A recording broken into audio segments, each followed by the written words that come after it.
जय हिंद। मैं कोमल नेहा आज फिर से आप लोगों के बीच में आई हूँ। हम लोग आज बात करेंगे जेंडर इक्वलिटी पर। देखिए, जेंडर इक्वलिटी सुना हम सब ने है, लेकिन जेंडर इक्वलिटी का एक्चुअल मतलब क्या होता है, वो क्या कोई जानता भी है कि क्या होता है जेंडर इक्वलिटी। हमारे यहाँ पर महिलाओं को बराबरी का सम्मान देना चाहिए, ये सब कहते हैं और सुना भी होगा।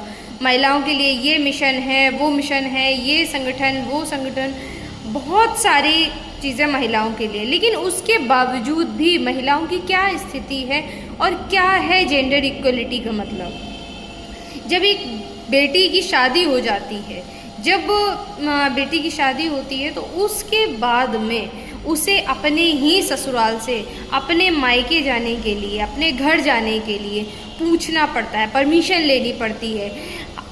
जो लड़की 25 से 30 साल जिस घर में रही और वो दूसरे के घर आज शादी होकर चली जाती है, किस लिए जाती है?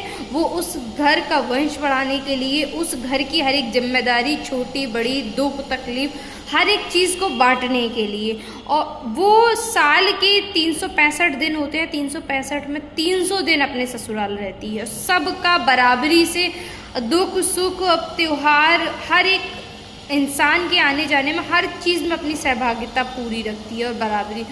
वहीं जहाँ वो 25 से 30 साल रही है, वो अपना घर पुराना छोड़ कर आई है, उस घर के बारे में अगर वो 5 मिनट भी सोच ले या वहाँ जाने की बात करते हैं, तो सारे लोगों का मुंह उतर जाता है। क्या यही होती है जेंडर इक्वलिटी? आखिर क्या वो 25 से 30 साल जहाँ रही और जिस घर को छोड़ कर आई है, क्या उस घर के प्रति सारी जिम्मेदारियाँ ख़त्म हो जाती हैं? अगर लड़की उस घर के जाने के बारे में सोचती है, अगर कोई उसे तकलीफ़ है, कोई अगर उसके घर में कोई परेशानी है, कोई और नहीं है, या कभी उसका मन है सारे लोगों से मिलने का, तो ससुराल वाले या उसी का हस्बैंड या उसके घर के सारे लोग इस तरीके से उससे रिएक्ट करते हैं जैसे कि वो ऐसे घर जा रही है, ऐसी जगह जा रही है जहाँ उसे नहीं जाना चाहिए।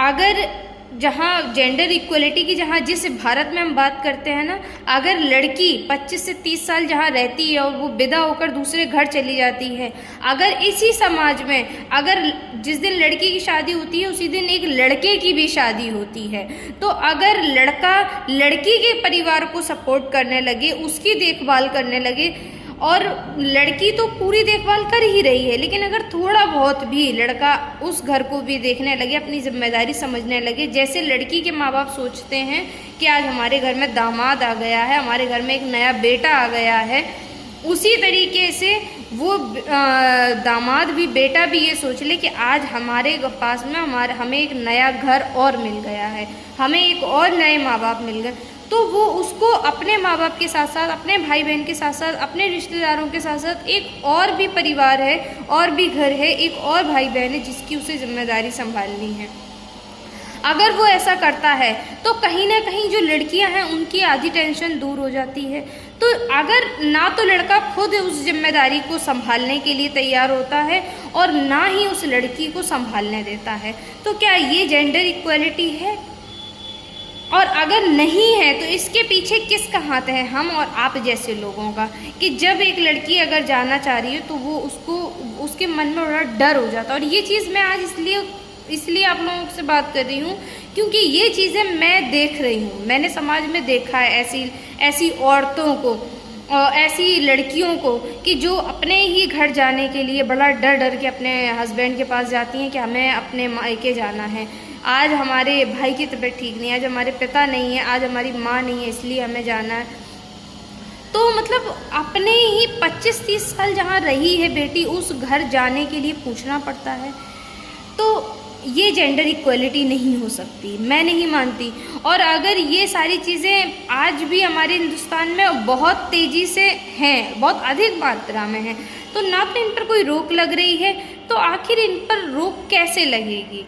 मैंने इस सवाल का काफ़ी सोचा कि मतलब किस तरीके से इस पर रोक लगने की सिर्फ एक ही मुझे उपाय अभी तक समझ में आया कि जो लड़का है, लड़के के जो पेरेंट्स हैं, वो इतना जागरूक हो कि वो लड़के को, क्योंकि हो सकता है 100 में से 5% लड़के ऐसे हों जो अपने साथ साथ, अपने घर के साथ साथ अपने वाइफ के परिवार को भी अपना घर समझते हों और उनको सपोर्ट करते हों। बट मैंने अभी तक बहुत ही रेयर है जो कि ऐसे केसेस देखे, ऐसे लड़के देखे हैं। तो जैसे लड़की के माँ बाप बचपन से लड़की को सिखाते हैं ना कि नहीं बेटा आपका ससुराल है और आपको बहुत अच्छे से उसको संभालना है, दूसरे घर जाओगे तो वो माँ बाप है, जैसे हमारी डांट सुन रहे हो वैसे उनकी भी डांट सुने, ठीक इसी तरीके से जो मैं जहाँ तक सोच पाई हूँ, इसी तरीके से इसका एक ही उपाय है कि लड़के के भी माँ बाप लड़के को ये सिखाएं कि नहीं बेटा, जब लड़की आपके यहाँ हमारे यहाँ पर आएगी ना तो उस लड़की का भी एक परिवार है, उसके भी माँ बाप है, आपको उनका भी ध्यान रखना है, उनकी भी छोटी से बड़ी हर एक दुख तकलीफ, हर एक चीज़ में उनका साथ देना है। लेकिन अगर एक यही उपाय है तो मैं यही कहूँगी कि जिनके जो भी लड़के के माँ बाप हैं उन सभी को, पेरेंट्स को, लड़के को ये बात समझानी है, ताकि जिससे कि हमारे यहाँ पर जो लड़कियाँ आज भी डर, औरतें जो जिनके मन में ये डर होता है ना, तो वो खुल के अपने घर जा सके। क्योंकि ऐसा नहीं कि लड़कियों की कोई ज़िंदगी नहीं होती है, लड़कियों की अपनी कोई सोच नहीं होती, कोई वो भी अपना परिवार छोड़ कर आई हैं।